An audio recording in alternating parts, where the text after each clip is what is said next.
नमस्कार दोस्तों, मेरा नाम है प्रदीप और आप सुन रहे हैं स्केरी प्रदीप।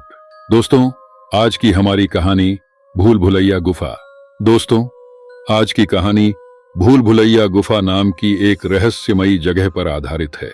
यह कहानी एक गाइड रोहित और उसके असिस्टेंट करण के साथ घटी एक असली घटना से प्रेरित है। रोहित को घूमने और नई जगहों की खोज करने का बहुत शौक था। वह अपने टूरिस्ट्स को अनदेखी और अनजानी जगह दिखाने के लिए मशहूर था। एक दिन उसे उत्तराखंड के जंगलों में छुपी भूल भुलैया गुफा के बारे में पता चला। यह गुफा अपनी रहस्यमयी और डरावनी कहानियों के लिए बदनाम थी। कहा जाता था कि यहाँ जाने वाले लोग कभी वापस नहीं लौटते। रोहित ने इस गुफा को अपने टूरिस्ट्स के लिए एक्सप्लोर करने का फैसला किया। उसके साथ था करण, जो हमेशा उसकी मदद करता था। गुफा के रास्ते पर पहुंचने से पहले ही उन्हें गांव वालों ने सावधान किया। गांव के बुजुर्ग ने बताया कि यह गुफा शापित है। यहाँ जो भी गया वह या तो पागल हो गया या फिर कभी लौट कर नहीं आया।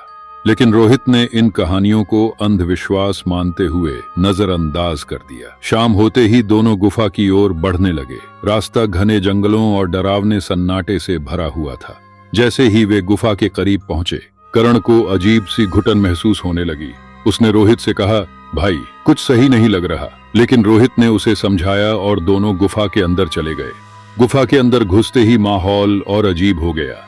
गुफा की दीवारों पर अजीब निशान बने थे और हवा में एक अजीब सी गंध थी।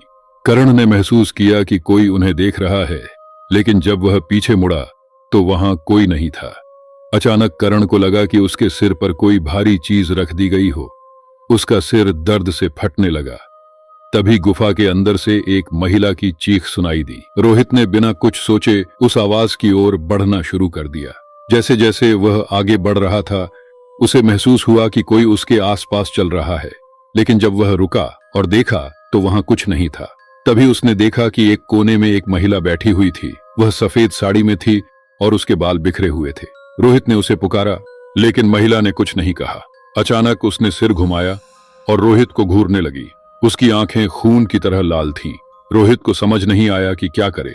तभी करण ने चिल्लाते हुए कहा, रोहित, भागो! रोहित ने पीछे मुड़कर देखा तो करण दीवार पर सिर पटक रहा था। उसकी आंखें सफेद हो चुकी थीं और वह जोर जोर से हंस रहा था। रोहित घबरा गया और करण को रोकने की कोशिश करने लगा।